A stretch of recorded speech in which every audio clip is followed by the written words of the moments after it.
Their bodies suffocating in the summer heat lie by the lake, staring at the sun. Their clothes are wet, their t-shirts soaked. A beating awaits them at home, but for now, those worries feel distant. There are 4 of them, boys with short hair. Their hands bear scars, blood brothers. They listen to the frogs perched in the reeds of the scorching summer marsh, the relentless whine of cicadas spreading around. Next to them, old uncles fish, rack glasses on their table, a radio beside them. The melodies of arabesque music crash against the rocks. One says, "I've gone blind." They've started a contest. The last one to look at the sun is the toughest. Everyone lasts 2 seconds before rolling their eyes. They agree together. Staring at the sun takes balls. They nod solemnly. "Damn right," they say. When the sun has slowly dried their clothes and hair, they sit up. They pick up the slingshots they left beside them, tucking them into their belts. Their stomachs growl. Their pockets have holes. These are bloodthirsty kids. They came to the lake to hunt fish, to skewer them with slingshots, roast them over fire, and gnaw at them. That was the plan. But their hands are empty. The smallest one tosses out an idea. There's a duck in the reeds. Everyone looks at him. They nod. Grins erupt on their faces. They're warriors. They're not snot-nosed kids playing soccer in the neighborhood, not mama's boys running home to beg for sandwiches. They're men who'll find their own meal. They approach the reeds.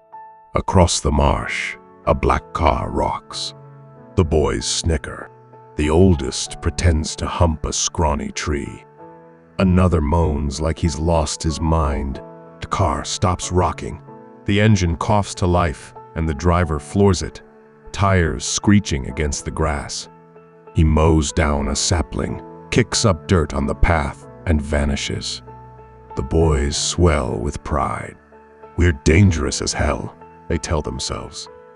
All of them nod. "A hungry bear don't dance," one mutters. Slingshots slide from belts. They pick fat, pretty stones from the ground, stuffing their pockets. "Huntin' time," they say, giggling.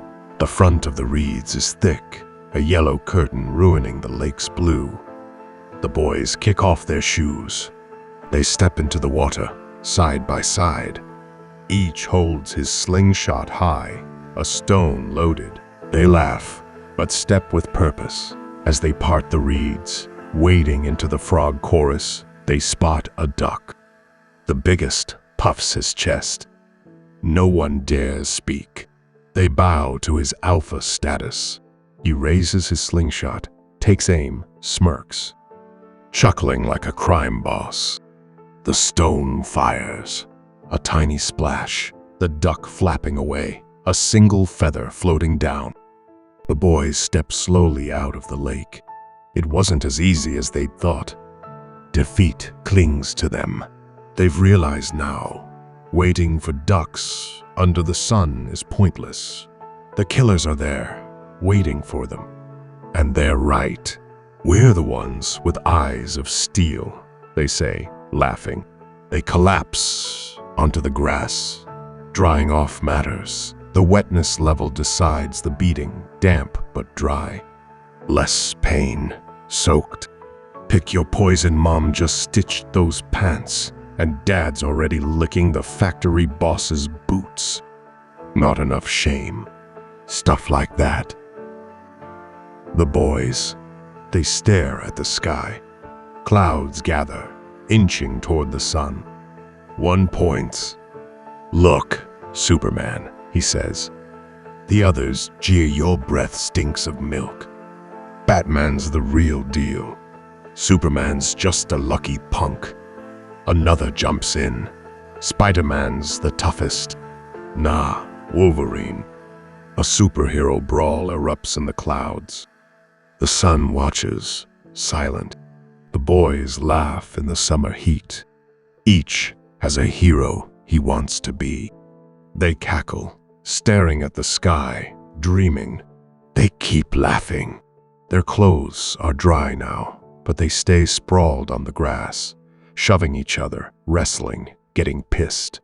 Then, walking home, arms over shoulders. Boys in jeans, boys in striped shirts, that's what they are.